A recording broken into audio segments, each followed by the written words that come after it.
Tanggal 30 Maret tahun 2023. Pertanggungjawaban hidup umat manusia.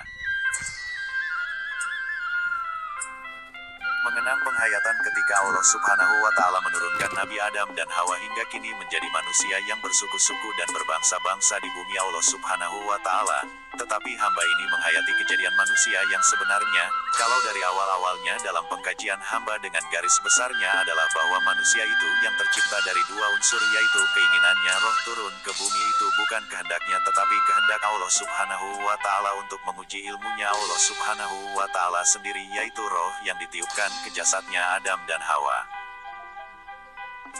Di mana bahwa roh itu ilmu 99 asma, di mana Adam dan Hawa itu diberikan tempat keindahan, kenikmatan serta kemauan atau kehendaknya oleh Allah Subhanahu wa Ta'ala dituruti, tetapi Allah Subhanahu wa Ta'ala diberikan batas, yaitu larangan yang tidak boleh atau dilanggar walaupun satu ucap atau kata dan satu atau dua langkah untuk menjalani larangan. Itulah pesan dari Allah Subhanahu wa Ta'ala. Quran Surat Al-Baqarah 2 ayat 35, 36, 37 serta diberi ampunannya melalui Quran Surat Al-Baqarah ayat 38. Dengan kehendaknya Allah Subhanahu wa Ta'ala menciptakan roh bernama Dajjal yang jasadnya adalah jin kafir dengan diberikan ilmu hanya satu, yaitu ilmu negatif yang kemauannya hanya benar sendiri walaupun dirinya salah tetap ingin benar. Inilah ternyata ilmu yang satu ini adalah skenarionya Allah Subhanahu wa Ta'ala sejauh mana patuhnya kepada yang maha menciptakan segala sesuatu yang telah ada dan terlihat alam semesta ini.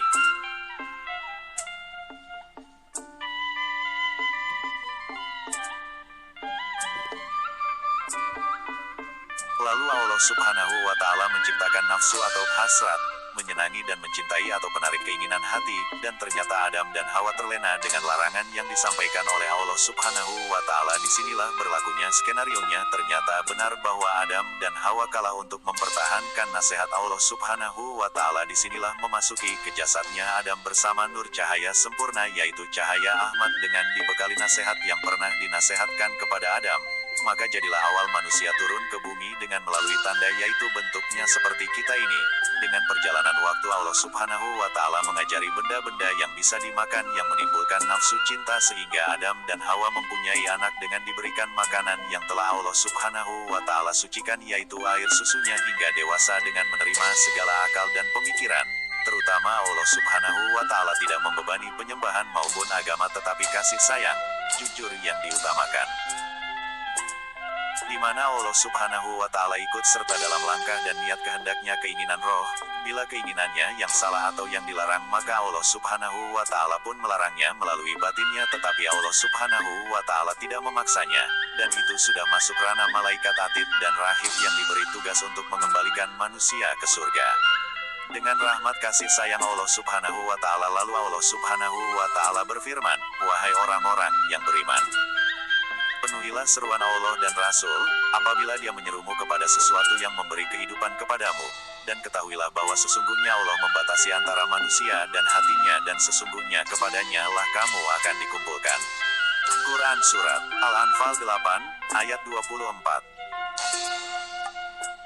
Dan perlu diingat suatu saat Allah Subhanahu wa Ta'ala akan mengumpulkan di hari kiamat nanti dengan melalui firman-Nya yang artinya, "Dan apabila roh-roh dipertemukan dengan tubuh." Quran Surat At-Tawir 81 ayat 7. Dan disinilah pengadilan yang akan akhirat yang akan menanyai antara roh dan jasad, terutama manusia, yang perlu untuk dipahami bahwa jasad adalah wujud dari alam semesta yang ikut serta kemauan manusia.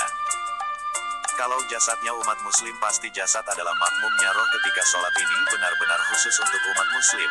Lalu roh-roh akan ditanya tentang jasad yang ada pada diri masing-masing, karena ketika baru lahir Allah Subhanahu wa Ta'ala memberinya mapan pakai air suci, yaitu air susu ibu. Lalu Allah Subhanahu wa Ta'ala mengajari makanan-makanan yang baik-baik dengan tuntunan para nabi dan rasul-rasulnya, antara makanan atau perhiasan yang hak dan yang batil. Sekarang perhatikan firman Allah Subhanahu wa Ta'ala, "Dan mereka benar-benar akan memikul dosa-dosa mereka sendiri, dan dosa-dosa yang lain bersama dosa mereka, dan pada hari kiamat mereka pasti akan ditanya tentang kebohongan yang selalu mereka ada-adakan." Quran Surat Al-Ankabut 29 ayat 13. Dan pertanyaan itu bukan saja pertanyaan yang bebas, tetapi kenikmatannya yang kita rasakan. Apakah kenikmatan hanya untuk keluarga pribadi atau sebahagia disedekahkan kepada orang lain yang membutuhkan. Ya, ini semoga mengikuti tuntunannya Nabi Muhammad Sallallahu Alaihi Wasallam.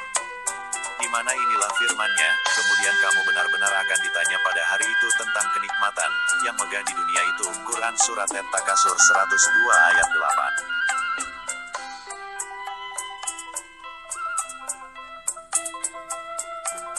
Ayat di atas ini Allah Subhanahu wa Ta'ala akan menanyakan tentang asal-usulnya kenikmatan yang dirasakan, yang menjadi jasad ataukah yang menjadi kebanggaan berupa rumah, uang, kendaraan, tanah atau sawah dan lain-lainnya. Ini perlu untuk dimengerti bahwa alam semesta terbagi dua. Pertama adalah alam semesta seperti langit, matahari, sinar, angin, air dan lainnya. Begitu juga yang kita rasakan manis, asin, pahit, gurih. Inilah yang bakal menjadi jasad, di mana yang awalnya semuanya mempunyai roh atau nyawa. Semuanya akan menjawab sebagaimana kulit itu dapat berbicara. Maka disinilah pertanggungjawaban hidup nanti di akhirat. Renungan mengagumkan ayat-ayat Al-Quran ini. Semoga Allah Subhanahu wa Ta'ala petunjuk diri pribadi Abdul Haris Ansamintahan bin Abdul Latif